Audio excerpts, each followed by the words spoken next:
On va répondre à LCI en live. Eux, ils racontent trop de conneries. Donc, on est obligé de leur répondre en live. Donc, ils ont sorti une vidéo là sur la Russie. Et par rapport au fait, sans doute, que les États-Unis auraient autorisé l'Ukraine à tirer dans la profondeur russe.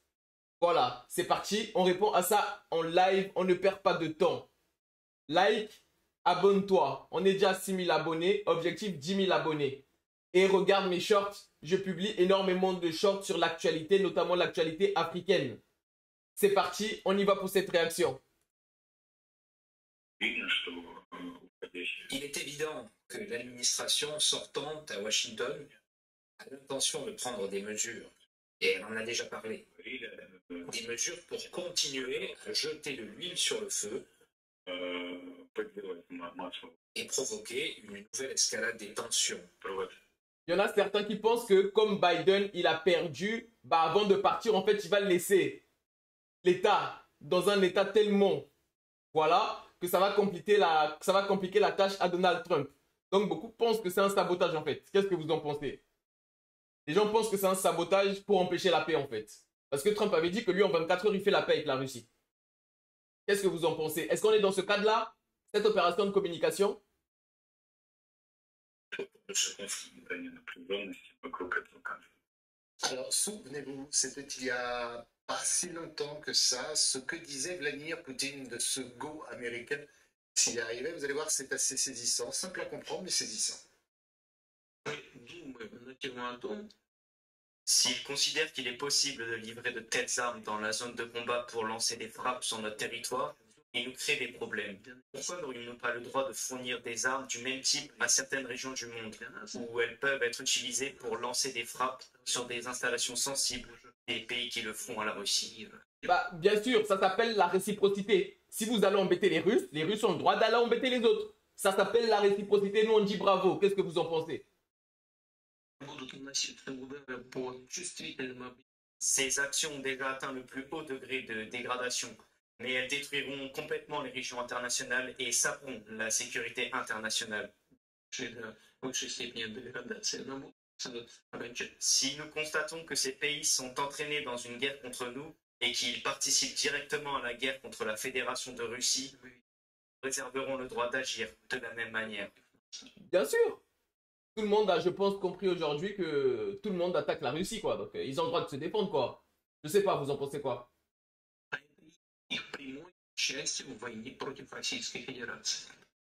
Entre méthode d'espion et terrorisme, c'est-à-dire l'idée, c'est de déstabiliser le monde, c'est le chaos dans le monde.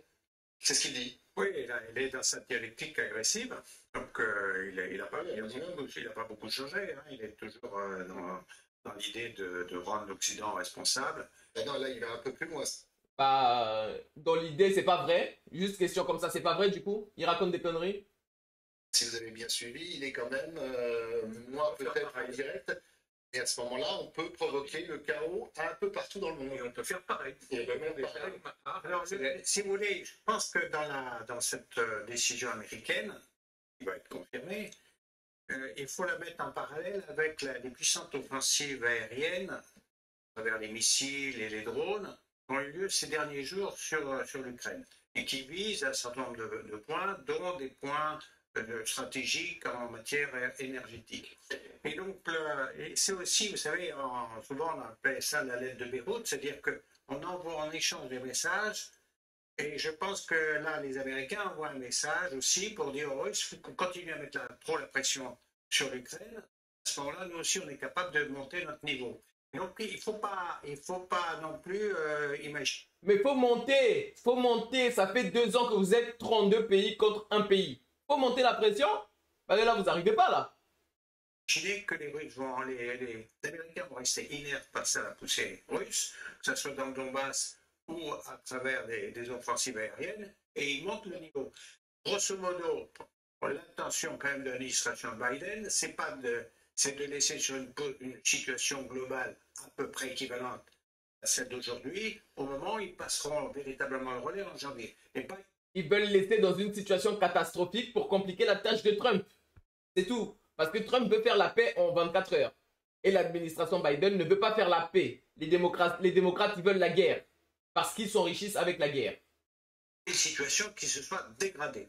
Pour ça, il faut éviter que les Russes ne tentent, eux, d'améliorer trop fortement leur situation, et pour ce faire, ils sont obligés de monter la mise. Alors, c'est assez intéressant quand même parce que quand on voit ce qui se passe avec les outils, voilà, ça c'est de la Chine propre, c'est bien l'Iran, mais on pourrait parler des mouvements terroristes également, comme le Hezbollah ou La Syrie de Bachar el-Assad. la Syrie de Bachar el-Assad. Donc, quand Poutine dit ça, moi je Et sinon, le meurtre d'enfants, vous comptez ça dans les mouvements terroristes ou pas? Je pose la question comme ça. Hein.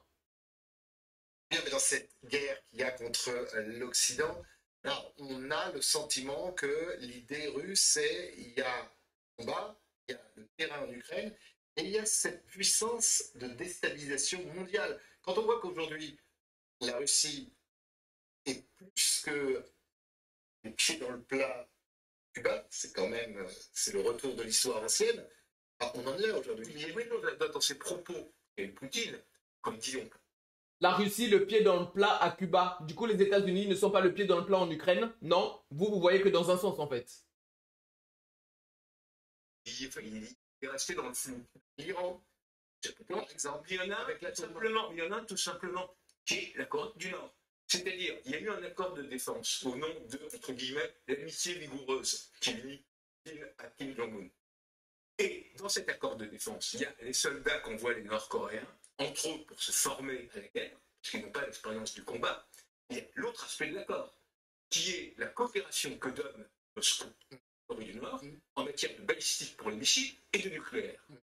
Et on ne sait pas ce qu'il y a dans cet accord. les satellites. On ne sait pas, et les satellites, absolument. On ne sait pas ce qu'il y a dans cet accord. On ne sait pas jusqu'où va cet accord. Mais je pense qu'une partie du message subliminal. Et donc, du coup, vous n'avez pas besoin de le savoir, vu que ce sont des affaires qui les concernent eux. Il va falloir arrêter de mettre le nez dans les affaires de tout le monde. Ça les concerne, ils font ce qu'ils veulent. C'est par rapport à ces propos, c'était notamment par rapport à la Corée du Nord, qui effectivement, on oublie, mais Séoul, c'est à 50 km du 38e parallèle. Donc, comme lieu de tension qui pourrait, en dehors des pays de l'OTAN limitrophes, type les Baltes, la Pologne, où on pourrait imaginer que des missiles arrivent, mais ce serait quand même l'affrontement direct avec l'OTAN, on peut très bien imaginer un réchauffement, une escalade croissante, par exemple, entre les deux Corées. Le tout avec un discours belliqueux. Bah, ce serait bien de donner des éléments qui étayent votre argumentation plutôt que de faire des suppositions. Chose que vous faites beaucoup. Hein? Contre l'Occident devant les BRICS. Et c'était Il ne s'agit pas de discours belliqueux, pardon. Il s'agit juste là de reprendre l'histoire et de voir les faits. D'accord? Les États-Unis ont détruit la Libye, ils ont détruit l'Irak. Ceux qui foutent le monde à sac, ce ne sont pas les Russes, ce sont les Américains. Et l'histoire le prouve. le cas il y a 10 jours, Aline. Donc tout ce discours est bien orchestré quand même. La table de Macron. La table de Macron, il était assis au fond là-bas. Est complètement bien orchestré, il n'est pas complètement inédit. Parce que finalement, il y a une forme de ce qu'on a dénommé ces dernières semaines, c'est la diplomatie par la force. On est vraiment là-dedans, en fait. Quand la levée des restrictions, le message, le signal qui sera confirmé ou pas, annoncé ou pas médiatiquement, et il semblerait quand même que ce soit effectif. En fait, c'est vraiment la corde de la raquette que réclamaient les Ukrainiens aussi dans le contexte. C'est comment on renforce l'Ukraine, avec des points extrêmement important du plan de victoire de Volodymyr Zelensky. Donc en fait, cette histoire de levée de restriction, il y a aussi une dimension extrêmement politique dans un dialogue musclé, extrêmement musclé, parce que les Russes sont furieux. En fait, ils peuvent monter, descendre et inventer ce qu'ils veulent en termes de victimisation vis-à-vis de l'Occident. Ils sont absolument furieux, parce que ce que ça vient dire, et c'est là où il y a peut-être le game changer politique, c'est la rupture, c'est-à-dire que la menace n'a pas fonctionné. On a levé, on n'a plus peur. C'est ça aussi que viennent dire les États-Unis. En tout cas, on l'espère. On espère. Mais il y a ça. Voilà le genre de personne qui pousse à la guerre, mais vous ne la verrez jamais, elle, aller au front. Juste envoyer les enfants des gens mourir. Voilà. Voilà le type de gens qu'on laisse passer sur les médias. Des personnes belliqueuses. Qu'est-ce que vous en pensez? C'est un dialogue extrêmement extrêmement musclé, mais c'est ce que les Ukrainiens réclament. Il nous faut de la force, il faut que vous soyez fort parce qu'ils ne comprennent que ça. Alors, le problème, c'est que dans ce concours de muscles, on verra ce que nous, Européens, on pèse. Et même si on sait que Trump ou Poutine aiment les rapports un peu difficiles, je vois la tête de Marc, on est quand même sceptique sur l'avenir. En tout état de cause, cette intervention américaine tant espérée, tant souhaitée, eh bien, elle était hier à la une des médias russes et comme on aime le faire dans LC Midi, on se pose, on allume sa télévision, on est du côté de Moscou et puis on regarde le programme télé de notre ami le grand propagandiste Solowiev. Ouais, vous voyez, ils accusent toujours les autres de propagande, mais ne sont jamais capables de voir à quel point eux-mêmes sont dans la propagande. La preuve, on est comment aujourd'hui, là, les gens ne suivent plus les médias et ne vous écoutent plus. Si quelqu'un a envie de lancer un missile attaque MS, Scalp, Storm Shadow ou autre, je ne pense pas que ça sera le cas. Mais cela doit être compris qu'il ne restera plus rien de l'Amérique en essayant de nous entraîner dans une escalade. Il n'y aura plus de Biden et de Trump. Les Américains et nous-mêmes savons bien que l'Amérique subira 95% des dommages. C'est-à-dire que l'Amérique n'existera plus. Et à ce petit jeu, la Russie non plus, la planète non plus, donc on ne sera plus là pour parler. Est-ce qu'ils peuvent en sortir quand même? Poutine est sorti de ses menaces un peu grossières sur le nucléaire. À côté de ça, dans ce que disait Marc tout à l'heure, il aide aussi les Nord-Coréens à acquérir des techniques spatiales qui peuvent permettre d'envoyer une ogive nucléaire. Visiblement, Tout le monde devrait être équipé de l'arme nucléaire. Si Kadhafi avait l'arme nucléaire, il ne se serait jamais fait attaquer. On est arrivé à un niveau où certains pays se sont spécialisés dans l'attaque, la destruction et le pillage des autres pays. Et il serait bien que tout le monde ait aujourd'hui une arme nucléaire afin de pouvoir se défendre contre les personnes belliqueuses et les personnes qui vivent des guerres et de la mort. Qu'est-ce que vous en pensez? il y a aussi L'aide un peu des Iraniens sur le programme Mais militaire. dans la menace, il parle d'autre chose. Il parle de terrorisme d'État. Moi, je suis assez d'accord avec Marc sur les possibilités de très forte déstabilisation et même sans doute un peu plus entre Corée du Nord et Corée du Sud, puisqu'on sait que c'est une volonté de Kim Jong-un de faire la guerre, de récupérer, de réunifier. Mais ça réimplique les États-Unis parce que à côté, vous avez d'autres puissances comme Corée du Sud ou le Japon, et on sait que ça bouge beaucoup. Et vous impliquez là aussi la Chine. Donc c'est ce que je disais, vous rentrez dans une forme de chaos mondial. La bascule vers le Pacifique, elle peut se faire très très vite, elle peut se faire sur ce genre. Tout un tas d'élucubrations sans jamais donner de preuves ou d'arguments sur ce qu'on avance. On invente, on imagine, ça sort de la tête. Ouais, mais il va se passer ça. Oh, mais vous savez, demain, un jour demain, on va tous voler. Logique. Je menace brandie par Vladimir Poutine parce que les outils, l'intérêt, bon, ça peut déstabiliser le commerce mondial. Bachar al-Assad pour frapper sur Israël, ça paraît là pour le coup une ligne rouge assez importante, mais effectivement. Je rappelle que c'est plutôt Israël qui est en train de frapper sur ses voisins actuellement, hein. Donc il ne faut pas retourner les choses. L'histoire, on la connaît. Et puis il peut aussi armer la Biélorussie. Hein. Loukachenko, si Vladimir Poutine lui demande quoi que ce soit, il sera dans l'obligation de le faire sous peine de perdre sa présidence à vie à la seconde ou presque. Mais bien sûr qu'il peut armer la Biélorussie. L'Occident arme bien l'Ukraine. Qu'est-ce qui l'empêcherait, lui, d'armer la Biélorussie ou d'armer Cuba? Rien du tout. Ça s'appelle la réciprocité, monsieur. Dans un monde normal, tu gifles quelqu'un, on te gifle en retour. Qu'est-ce que vous en pensez?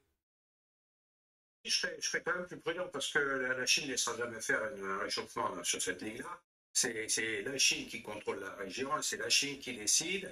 Et c'est la Chine qui prend un très mauvais œil d'ailleurs les relations et le rapprochement entre Moscou et... Non, c'est vous qui dites que la Chine le prend d'un mauvais œil. Les Chinois, eux, ne se sont jamais exprimés. Arrêtez de penser à la place des gens, ça ne marche pas. Il faut passer en vérité aux dirigeants nord-coréens. C'est eux qui fixent le tempo et c'est pas l'inverse. C'est-à-dire que c'est vraiment la Chine qui est le maître de la région et c'est sur Oui, bien sûr, bien sûr, bien sûr. En fait, vous voyez, ils ont un rapport, dans leur esprit, ils ont un rapport très dominant-dominé, en fait. Ils ont toujours un rapport à la soumission. C'est pour ça que l'élite européenne, je pense, est autant soumise aux élites américaines. Parce qu'ils sont conditionnés pour avoir cette mentalité et ce rapport à la soumission. Ils sont constamment dans le rapport de soumission. Alors qu'ils ne voient pas qu'en Asie, par exemple, il y a quelque chose comme l'OCS, d'accord, avec plein de pays asiatiques qui sont l'Organisation de coopération de Shanghai. Ils ne voient pas le rapport coopératif des BRICS, non. Ils sont constamment dans une vision dominant-dominée. Parce que c'est leur manière de concevoir le monde. Qu'est-ce que vous en pensez? Pour l'agenda chinois que se dérouleront la contestation, voire l'affrontement avec les États-Unis d'Amérique, et ça ne viendra pas de Moscou ou des Nord-Coréens. Donc là, je crois que de ce côté-là, la Chine attend son heure. Elle n'y est pas encore venue. En plus, La Chine s'éveillera. Ils ont d'autres stratégies. C'est des gens du jeu de Go, c'est pas des gens du jeu d'échecs. Donc on ne fonctionne pas, c'est pas le même logiciel. Donc de ce côté. Et encore moins que le poker. Les États-Unis, le poker. La Russie, les échecs. La Chine, le jeu de Go. Et le poker, c'est basé sur le bluff. Le Go et les échecs sur une stratégie. Je serais assez tranquille. Par contre, effectivement, Poutine a d'autres moyens de nous rendre la vie très difficile. Il nous a rendu déjà la vie très difficile. Il a déjà commencé. Il a déjà un petit peu commencé. Exactement.